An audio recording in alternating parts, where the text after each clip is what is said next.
কিয়ামতের দিন শুরু হয়ে যাবে। এই দিন একটা জুমার দিন হবে। কিসের দিন?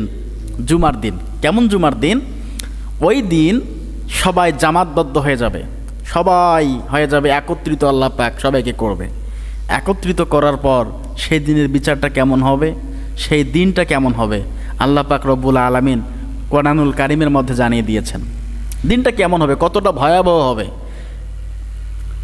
কিয়ামতের দিন আল্লাহ পাক রব্বুল আলামিন সমস্ত মানুষদেরকে বলবে, সবাই ইয়া নাফসি আর ইয়া নাফসি বলবে।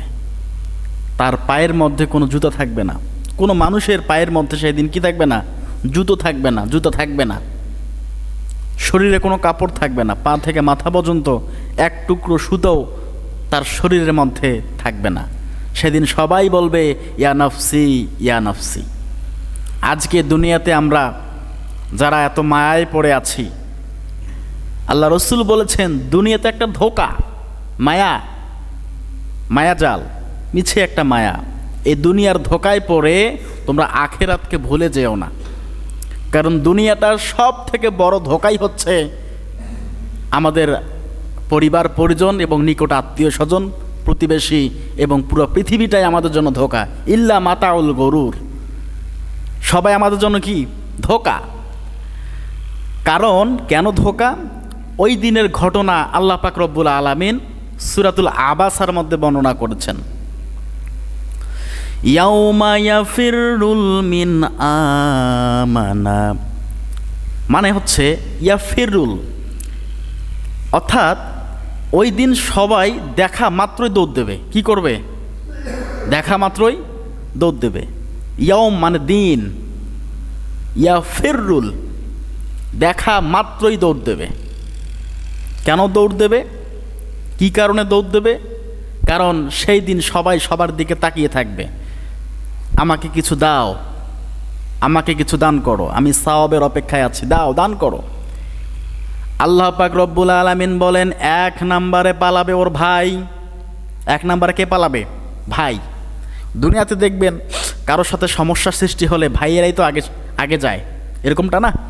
ভাই ভাইয়ের একটা সম্পর্ক বাঁধন আছে। কিন্তু এক নম্বরে কিয়ামতের ময়দানে ওকে দেখে পালাবে ওর ভাই, আপন মায়ের পেটের ভাই, মিন আখিহি। এক নম্বরে পালাবে ওর ভাই। দুই নম্বরে ওয়া উম্মিহি ওয়া আবিহি, দুই নম্বরে পালাবে ওর মা। তিন নম্বরে পালাবে ওর বাবা। আর চার নম্বরে ওয়া সাহিবাতিহি ওয়া বানিহি। চার নম্বরে পালাবে দুনিয়াতে যত রকম সম্পর্ক স্থাপন করেছে, আত্মীয় স্বজন, বন্ধু বান্ধব, প্রতিবেশী, যাদের সঙ্গে সম্পর্ক স্থাপন করা হয়েছে সবাই ওই দিন পালাবে। আল্লাহ পাক এক নম্বরে পালানোর কথা বলছেন, তার ভাই পালাবে, তারপর পালাবে তার মা, তার বাবা, আর এরপর আত্মীয় স্বজনের পর্ব। আল্লাহ পাক কেন ভাইয়ের কথা দিলেন আগে, মা বাবার কথা কেন আগে দিলেন? কারণ আমরা সবাই জানি দুনিয়াতে সবাই বেইমানি করতে পারলেও আপন মায়ের পেটের ভাই আর মা বাবা অন্ততপক্ষে বেইমানি করবে না, এ বিশ্বাস অন্তত প্রতিটা মানুষের ভিতরে আছে, ঠিক কি না? কয়েকটা ব্যতিক্রম থাকতে পারে, অথচ আল্লাহ পাক বলছেন ওই দিনে ওরা পালাবে।